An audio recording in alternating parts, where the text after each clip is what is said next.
Hello everyone, welcome back to another video on 10 power 100 Karnataka.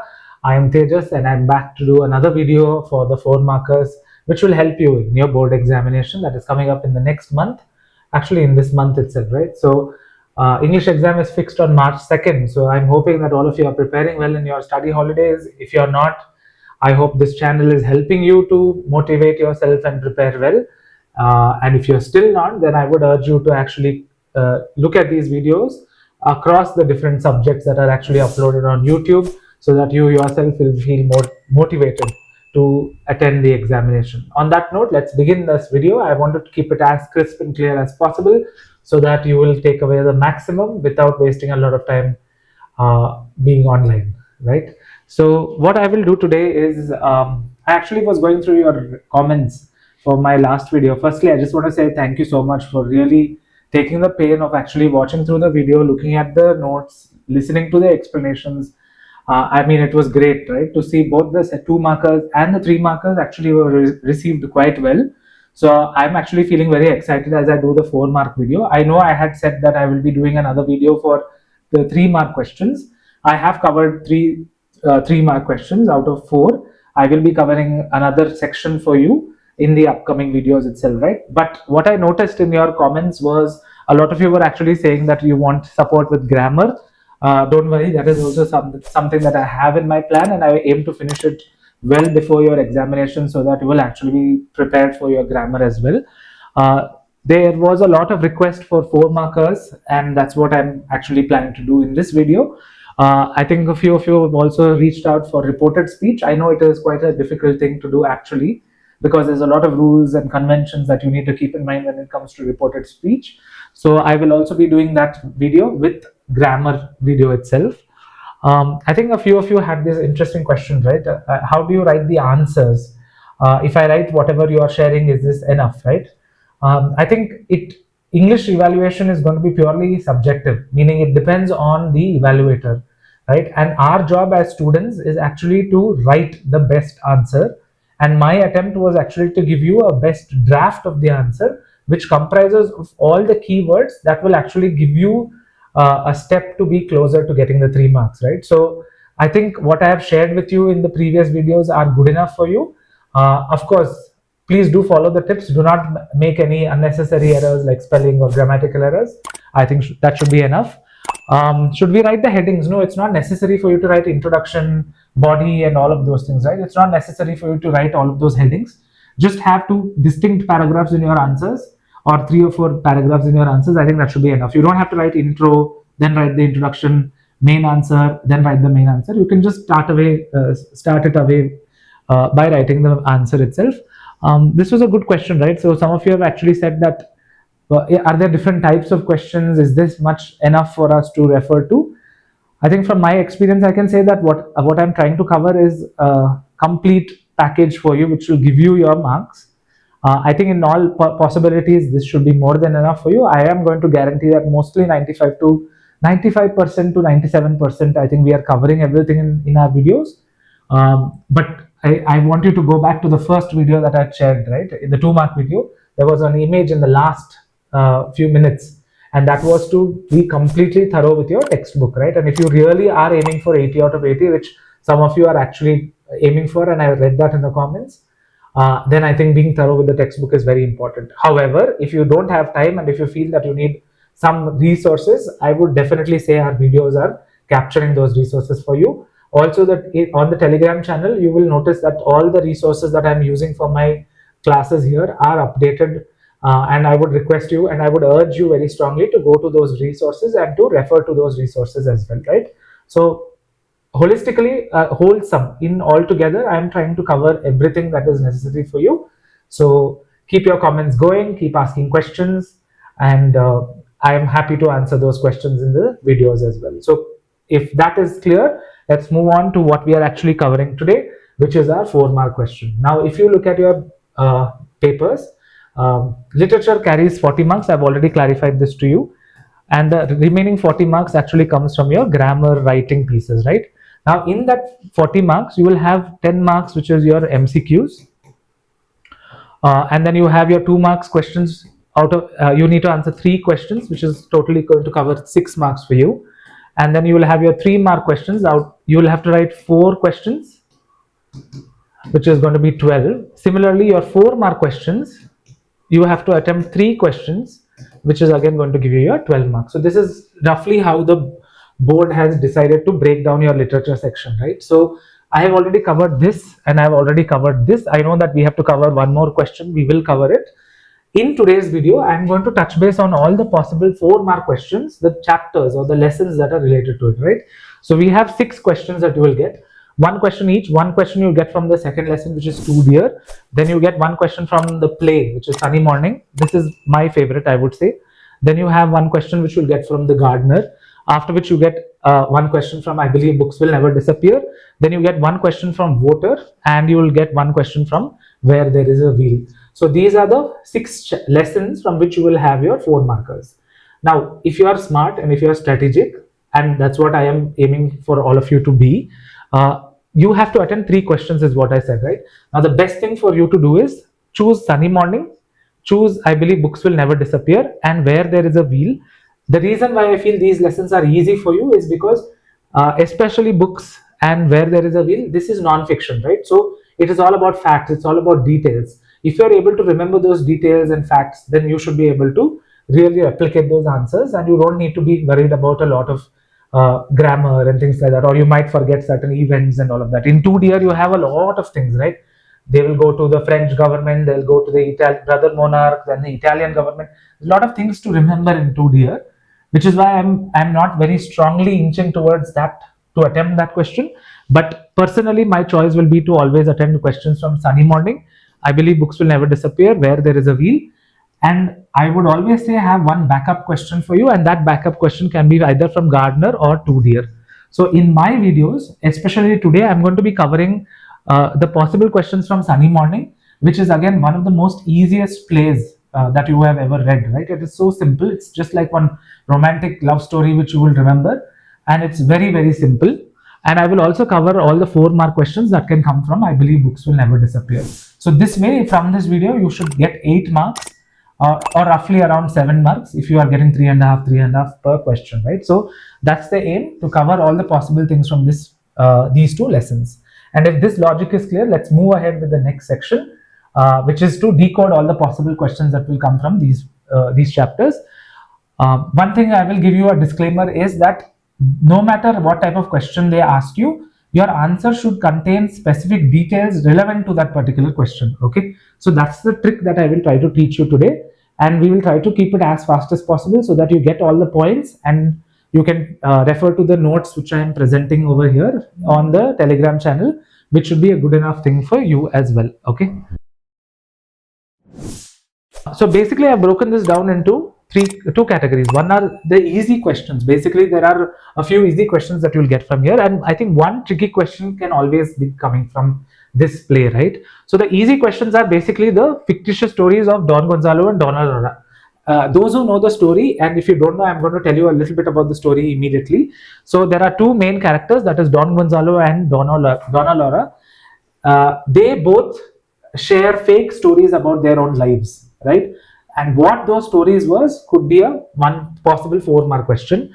Now, the ill-natured prelude, that is before the whole fight between both of them starts, they both actually start disliking each other in the play itself. This comes in the beginning of the play.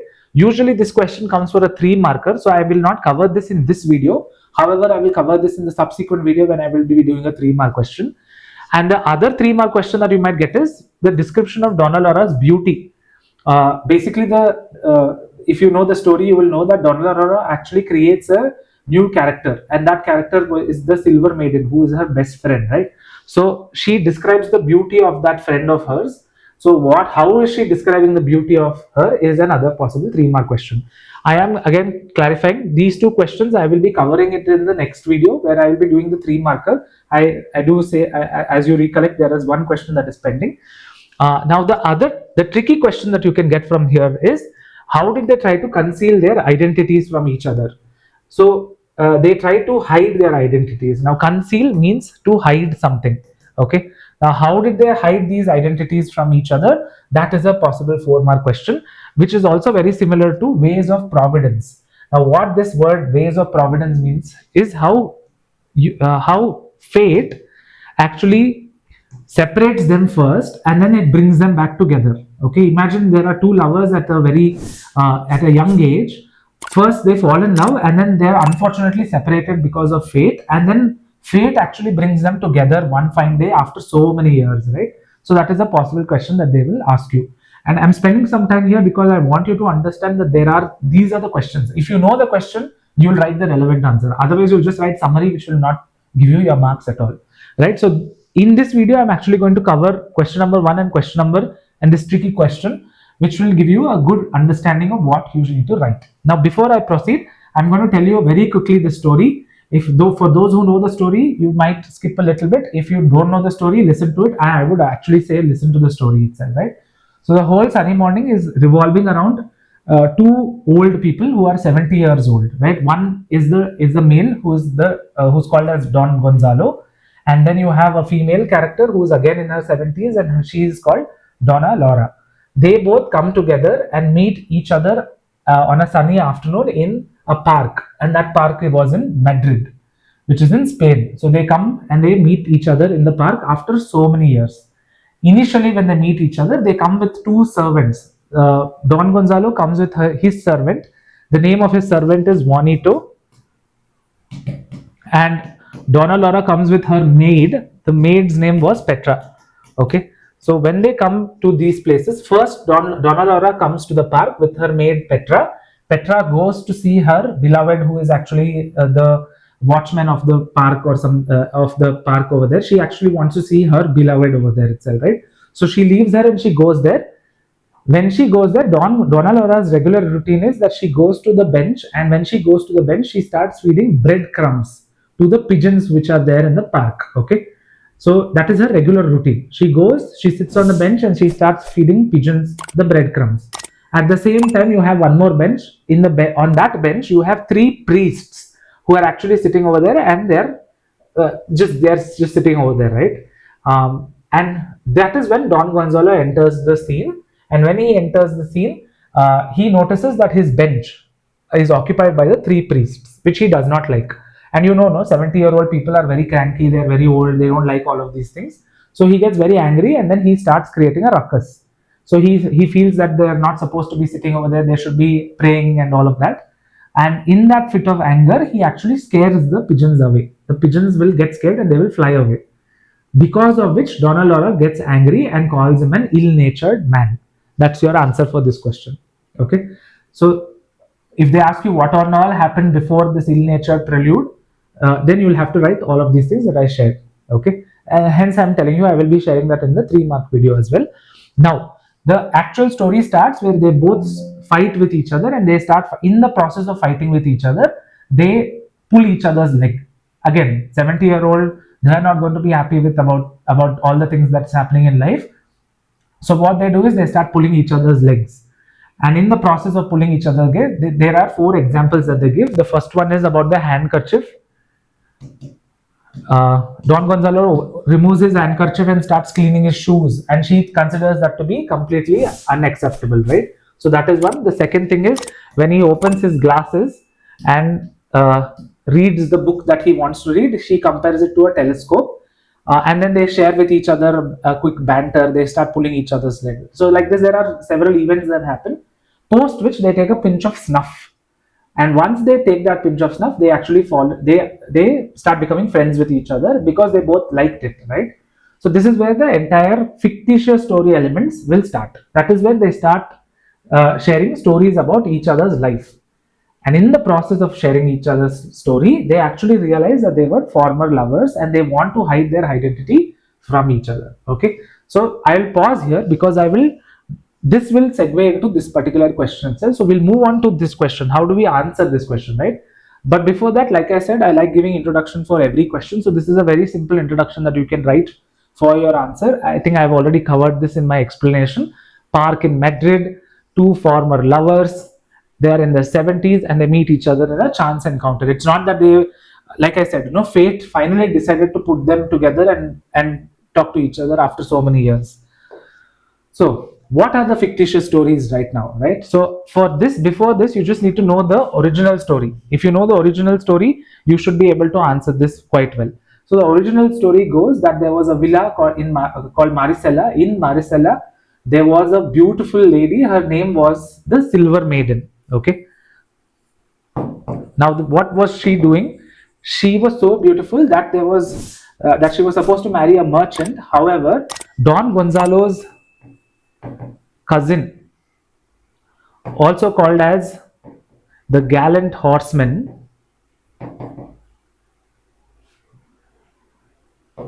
fell in love with the Silver Maiden. They both used to have a romantic relationship with each other. Now, in the process of this, what used to happen was every day the gallant horseman used to go along the rose path. The rose path is the road, the name of the road. Okay. When he was going on the rose path, this Silver Maiden used to sit in the balcony and she would catch the bouquet of flowers that he was tossing up. So he would throw the bouquet of flowers, she will catch it, and then when he was returning back, she would give it back to him. So this was happening on a regular basis. One fine day, what happened? I told you, there was one merchant who was supposed to marry this Silver Maiden. He actually finds out that there was something like this that was happening, and he catches this entire act.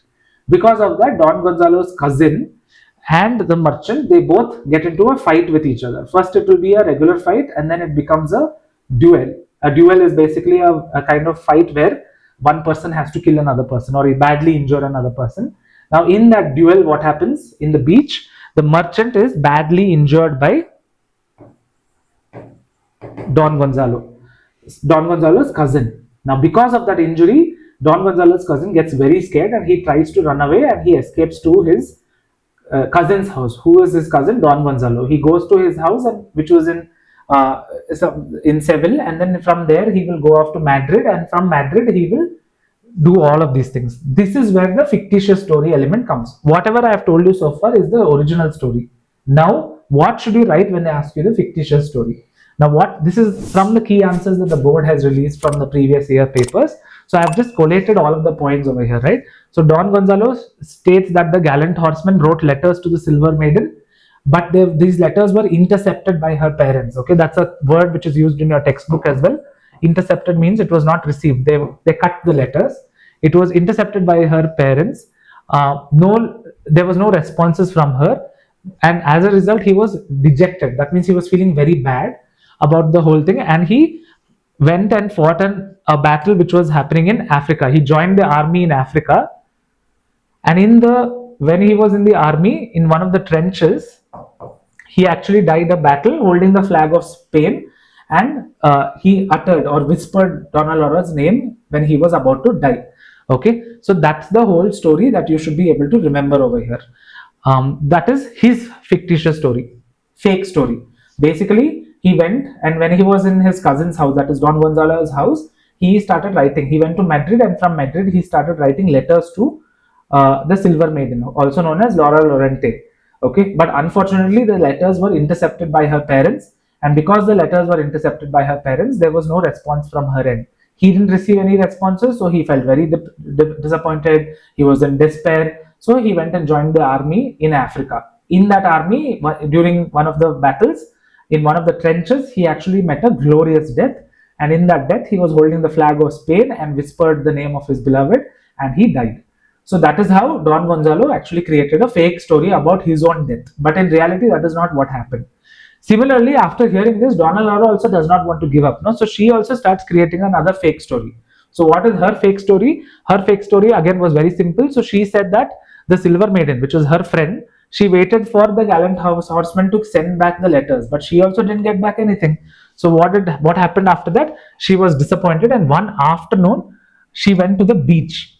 So this Laura Lorente, also known as the Silver Maiden, who was Donna Laura's friend, she went to the beach, and in the beach, she wrote his name on the sand. She wrote the name on the sand, sat on one big rock which was there, and then as she was sitting over there, she was looking at the horizon that was happening, that the nature, the sea itself, right? And in that, she just got so lost in the whole thing that the tide rose, and because the tide rose, it swept her out to the sea, and the name that she had written was still there even in the next morning. The fisherman actually went and saw the letter, the name was still written over there, right? So that's how Donna Laura says that her death actually happened. So this is the story about Donna Laura's death.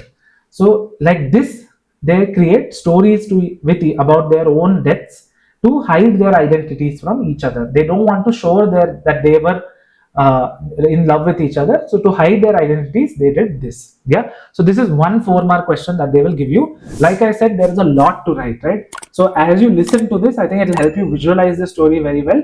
And when you look at the answers that you will see on Telegram, you will get a fair understanding of what you are supposed to do. So this is your first question from this lesson.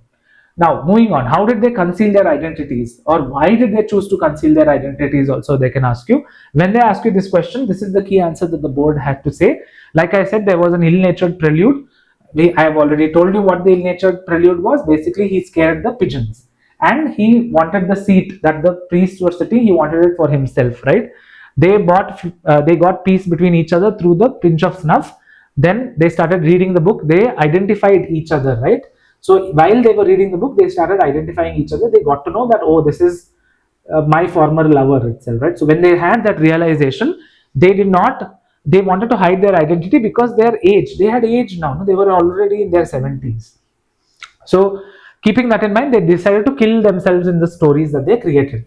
Now, when you're writing the 4-markers here, you don't have to write the whole story that I told you. You can just write in brief the stories that they both shared with each other. And once that has happened, this is the key thing, right? They both thought that the other person was innocent, so they thought that it's important to keep their identity a secret. And because of that, even though they knew each other, they did not want to reveal their identities to each other because they thought that it would hurt the other person, and they did not want to disturb fate itself, right? So this is another possible 4-marker that you will get. Why did they try to conceal their identities, and or how did they try to conceal their identities also? In this answer, what is different from this and the previous answer? In the previous answer, you're actually explaining their stories, the fake stories, whatever I told you, the whole fight between the merchant and all of those things, you will have to write that. But in this section, you're concising the whole thing, but your focus is mostly on the point where they tried to hide each other's identity because they did not want to show to each other that they were former lovers because they had aged so far, right? So these are the two main questions that you might get for your 4-markers from A Sunny Morning. There is another possible question that they can ask you, that is ways of providence, right? Like I told you, how fate has played with them. So when you're writing this answer, you just have to include one last segment, which is in the beginning, they both did not like each other, but towards the end, they realized each other and they understood that they were former lovers, and their love for each other shows in the play also, no? So you need to say that even after 70 years, or even after a long period of time, even when they were 70 years, they still fell in love with each other, or they still recognized each other, and they realized how much they loved for each other, right? So that's the whole reason why the ways of providence is very strange. So with this, we finished Sunny Morning. I know this is a lot that I have shared right now, but like I said, long 4-markers will be a longer thing for you to pay attention to. So with that, we'll move on to the second part of this video, which is the next lesson. And for the next lesson, I've kept it very short and crisp so that you will know it.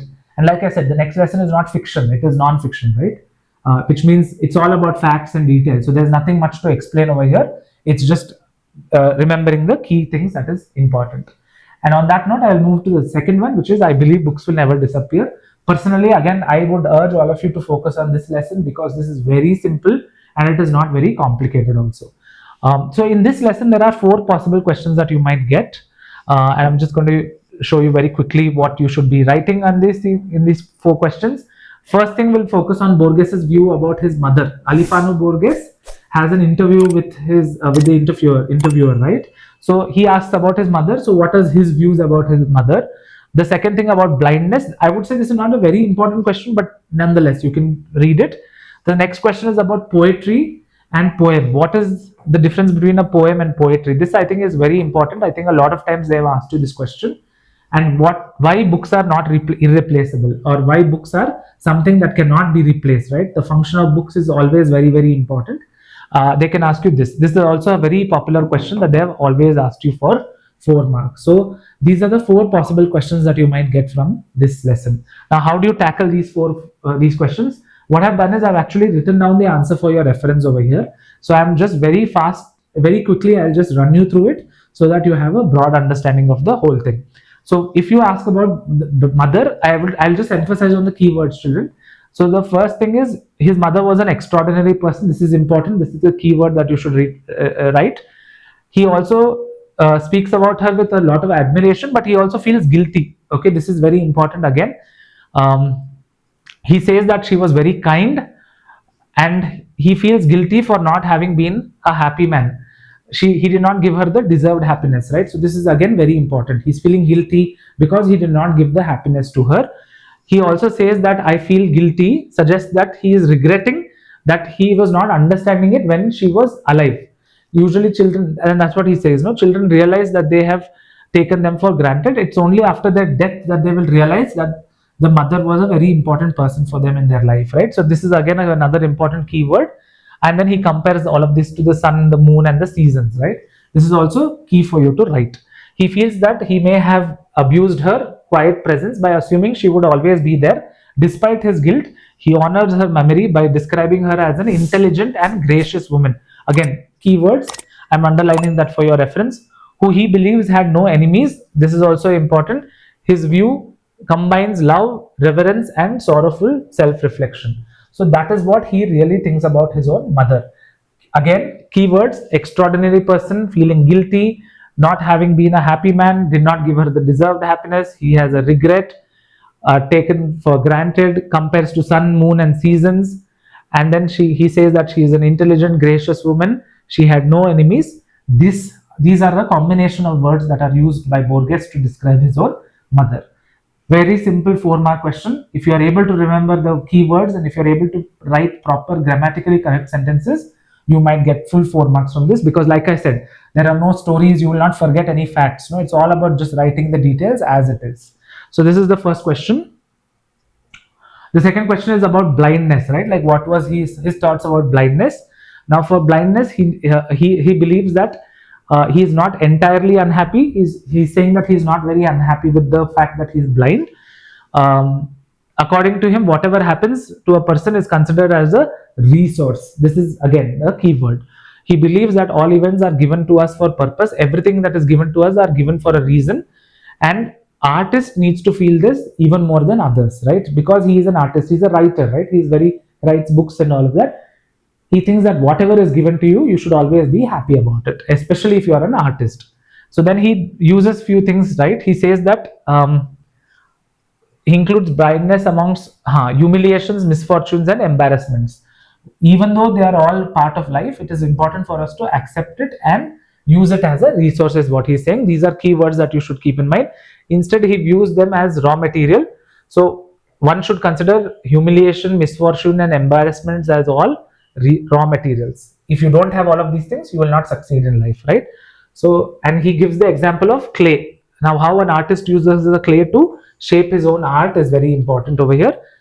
And he is talking about being very artistic, and he internally thinks about how his work is actually defined by the fact that he was also blind, right? So those are the key things that you should remember from his answer. Again, the way I've written it actually gives you the idea of what he's trying to say, but please remember to use those keywords, and the keywords are underlined or boxed for you for your reference. All right, so we'll move on to the second last question of this video, which is the difference between poem and poetry. This is, like I said, very important. So here he says that poetry is something which is intimate and essential, that cannot be easily defined without oversimplifying it, which means that poetry, which is something which is more than poem, he's saying that poem is different, poetry is different. Poetry is something which is very intimate. It is dependent on the reader. I might understand it differently, you might understand it differently, and it cannot be understood without oversimplifying it. He compares defining poetry to defining color, love, and fall of leaves. Just like how you cannot determine the color. If I say show me yellow color, somebody will show something as yellow. For me, it is yellow, but for somebody else, even a little bit of turmeric also can be yellow. For others, maybe in your room, if you are seeing a yellow color picture which has a little lighter tint of yellow, that could also be yellow. So you cannot define what is yellow. Similarly, you can't define love. You can't define the fall of leaves and all. No? So he says that poetry is something like that. You cannot define it. And he also says that poetry is an aesthetic act. This is very important, children. Please note this. And then he says that a poem may appear to be just a series of symbols. So he calls poem is nothing but a series of symbols, whereas poetry is an experience where a reader reads it and understands it in a slightly different manner. That is when the poetic act takes place. Okay, so he says that poem is nothing but a series of symbols, whereas poetry is nothing but a poetic act. What is poetic act? It is when the reader reads it in and understands it in a slightly different manner. Like I said, you will understand the poem in a different way, I'll understand it in a different way, and that is the whole point of poetry. Okay, Borges suggests that poetry is magical and mysterious, something that is deeply personal. He also warns that if one does not feel a poetic event when reading, the poem has failed. Meaning, if you are reading it and if you understand it in a different manner, if you don't understand it in a different manner, then poetry has failed, right? So this is how he describes the difference between poem and poetry. Again, very simple it is, as long as you have understood what it means, right? Poem is nothing but a series of symbols. Poetry is broader than that. It is more aesthetic. It is more big. It is a process which happens when the poetic act takes place. So I will again share these all resources with you on Telegram. But the idea is that if you understand it, you should be able to write it in your best way possible, right?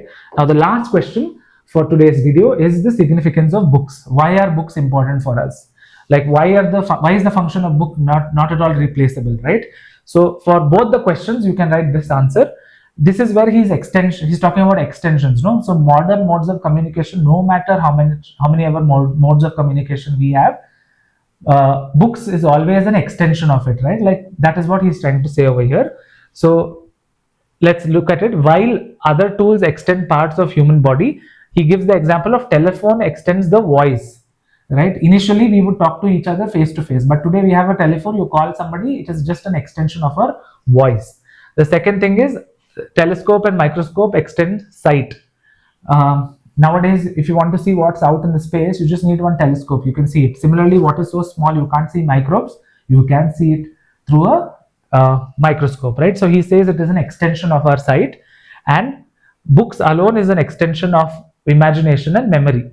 Apart, there's nothing else which is an extension. Only books is an extension of our imagination and memory. Nothing else can replace that itself, right? So hence he believes that books will never disappear. He also says that literature is nothing but a dream, which is a controlled dream, and through books you can actually think about the past as well as the future. So this is again very important in terms of what he is trying to say. Lastly, he says that it will never be irreplaceable, because if it will erase the identity of human beings itself, no? So you read here, it says that if books were to disappear, history will vanish and humanity would lose its collective memory. So if there were no books, he's saying that humanity itself will vanish away from existence. So remember, write about the extensions here. If you write about the extensions, that is good. Write all the extensions properly. Say that what is the extension of our sight, what is the extension of our voice. In the textbook you also say extension of arms, no? For that it is plow. So that is also an extension of our arms, but book is only an extension of our imagination and memory. And he says that if books are erased, if there are no books, then history itself will be erased, and if history is erased, then man itself will be erased from the light of earth. So that is what he's trying to say about books. All right, so with this we have come to the end of the video. I know it is quite a lot of things to take in mind, but what I'm saying is come back to this video, watch it again and again and again, pause it at different intervals, get to know what I'm explaining, read the notes. I think culmination of both of those things will help you do well in your 4 markers, right? And there is no other way, there's no shortcut to this, no children. You have to put in that effort to read, you have to put in that effort to understand the keywords. And my attempt here was to show you what is important in terms of the keywords that is necessary for you to write for your examination with proper language and grammar. And that's my first tip. I know it's not over here, but it's very important for you to actually read, and it's quite easy also, right? So read these two lessons now, you have your 8 marks. In the next videos, I will show you another question for one 3 marker and one 4 marker that will cover all your 40 marks that is essential for your literature piece. Apart from that, please break your 4 marks into short paragraphs. Don't write one full page of an answer. Break it into smaller paragraphs. So if I'm talking about Don Aurora's and Don Gonzalo's fictitious story, first paragraph can be at the introduction. Then you write about the background of the story itself, the real story that happened. Then you write about Don Gonzalo's fake story. Then you write about Don Aurora's fake story. So you have 4 paragraphs right there. So it's about how you present your answer. How are you trying to show to the reader that you know the stories very well is very important. The second thing that I would say is you have to write textual evidences, meaning you have to write textual words. And I think I have highlighted those textual words in all the answers that I've shared with you in this video. So go ahead and come back to these videos for your reference. And lastly, your language and overall flow of your answer should be correct, children. It's not about writing the key points and saying, I've written the best answer. English means you need to write good language, simple language, but it should be good, and you should have a flow. Coherence means it should be flow. There should be a proper flow to your answer. Suddenly you'll remember one point and then you'll write something in the end. So then again you will remember something, and that is not the way you write, right? And for how will you be able to remember all of these things? If you know the things very well. Now, how do you know the things very well? Refer to your resources, refer to our videos, refer to all the PDFs that we are sharing with you, refer to your textbook, put it together. You will definitely do well in your 4 markers. So on that note, I would wish you all the best again in your preparations. Again, I know 4 markers is not an easy thing to cover in a very short video. I'm assuming that this would be a little bit of a long video for all of you, but my hope and request is that you take that time to revise, take that time to watch and listen, because if you do that, I promise you, you will do well in your examinations as well. And that's the whole point of doing these videos, right? So if you really understood whatever I did today, if you have any questions, or if you want to further explore and strengthen your revisions in the best way possible, please come back to our videos, subscribe to our channel, keep an alert ready. As soon as you see new videos, come back, listen to it, study with it, and I hope it will help you in your examinations. Thank you so much for watching this long video. I hope it will be helpful for all of you. Please do go back to the Telegram channel so that you will access the PDFs, and that should be a good enough resource for you to start us off with. All the best for your examination. I will see you in the next videos. Thank you so much.